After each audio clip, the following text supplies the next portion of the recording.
Welcome back everyone to part 2 of this video ebook series out of the Buffalo Playbook.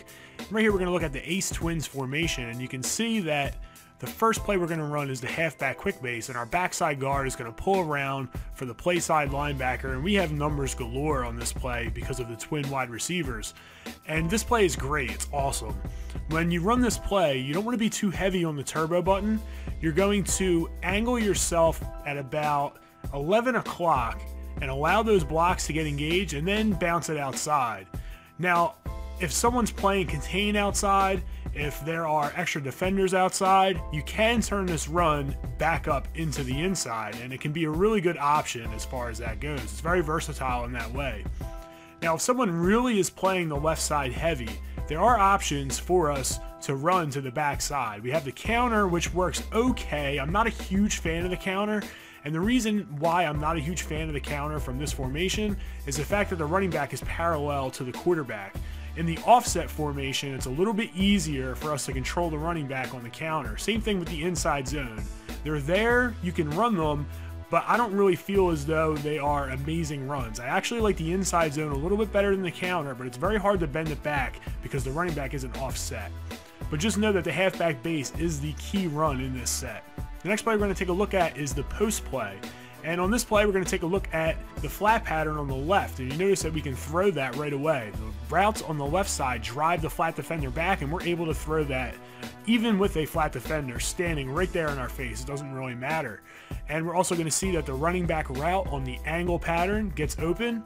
Also, the corner ball gets open. We just have to know how to throw it. And this corner ball is actually a special corner ball. If you look at it, it's actually a little bit deeper than most corner balls, and the way that we throw that is just a straight up bullet pass. We're not going to lead it anywhere, but we're going to click on and we're going to cut it off. And notice that we're able to catch it inside of that flat defender and underneath the deep coverage. And even if I put that defender in a purple zone, which you'll see in a second, he still does not cover the pattern. It doesn't matter. As long as you work on it and you practice the use or catch, you can catch this against any type of zone defense that's out there. You just have to be able to catch it. You have to practice it. It's not something that's going to come natural to you. It's something that you're going to have to practice. It takes precise timing on the pass as well as precise timing on the catch. So it is a little bit of a higher level type throw, but just know that it is capable of being reproduced over and over again. It's something you can catch over and over again and have them manually guard that to open up other things on the field. The route on the left is a little bit difficult to throw. This route, you do just bullet pass it, and you bullet pass it right as he makes his break. But if you take a bad angle, the ball can go past you or over your head. The angle is approximately a 1 o'clock on the thumbstick. Also, if you throw it early, the zone defender underneath can intercept it. So you have to be really careful with this. This is another high-level throw. This is something you're going to have to practice a lot if you want to run this and run it correctly. But it can be done, and you can reproduce it over and over again. As long as I'm in the pocket with enough time, I can throw this route every single time against cover 3 and catch it every single time. It takes practice, though. It's not something that you're going to be good at right away. Next, we're going to take a look at this play versus a cover 2 zone defense. And we're going to see that this play is also very effective against this type of defense. As we snap the ball, we'll notice that the RB route or the angle route is open, as well as the flat. You would think that a cover 2 zone would, cover that flat pattern, but it doesn't. It's weird. The game doesn't really cover the flats very well, particularly if you have routes on the outside that are driving the zones back. So that route gets open, as well as the angle route on the RB, and the corner ball, if we lead it up over top of that zone defender, we're able to catch it. It works better from the left hash. You can see right here as I run it from the left hash, it actually works a little bit better, but you can run it from the right hash. You just have to wait a little bit longer. And we'll see right here as we step back to throw that angle route that I keep repeating is open. It does get open against cover 2. And last but not least, we're going to check out the corner ball on the tight end, and this also gets open against cover 2. Now, when the defense is not base aligned, it works pretty well. You just throw it down into the outside. If the defense is base aligned, you can throw it over the flat defender's head, just like we did on the left side of the field. So it just depends on the type of look that the defense is giving you and where you want to throw the ball. And you can see here the defender plays low that time, so I wind up actually throwing it up. This is a pass that you're really going to have to read and make a decision based off of what you see. The route all the way on the left, the X pattern, is basically dead against cover 2. Zone, do not throw it. Please do not throw that against cover 2 zone because you will throw an interception. And we're going to take a look at man coverage. And against man coverage, both corner balls are open as well as the RB receiver. So we have 3 options against man that work really, really well and are very effective. As you see from some of the comments that I'm making, this type of offense is a little bit more difficult to run than the St. Louis eBook. There are more precise throws, there's a little bit more reading of the defense, and you need a little bit more user stick to be able to run this offense.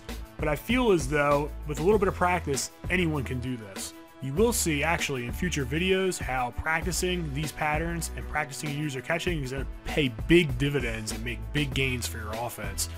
So make sure you stay patient and continue with this and continue to practice. The next play that we're going to look at is the PA read.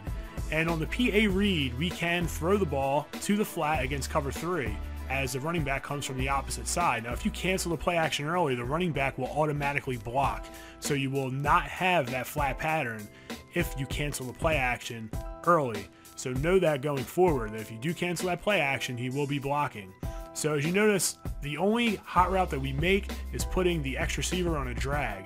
And the drag is open, the other crossing pattern on the tight end is open, and the B route is open over top of the linebackers and underneath the safety. This is one of my favorite plays in this entire playbook because it hits every level of the field.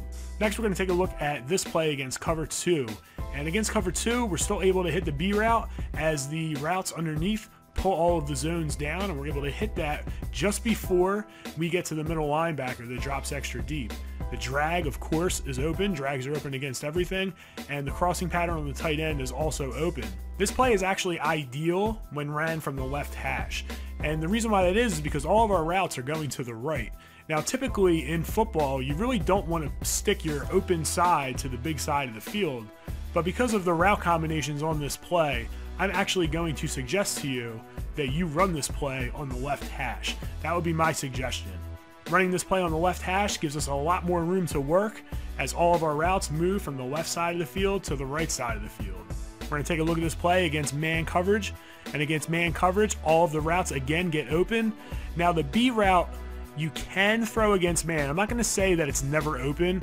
I personally almost never throw the B route because it's something that you have to read, and it's something that is difficult to read. And sometimes it's open, sometimes you'll be able to get a big gain, sometimes you won't.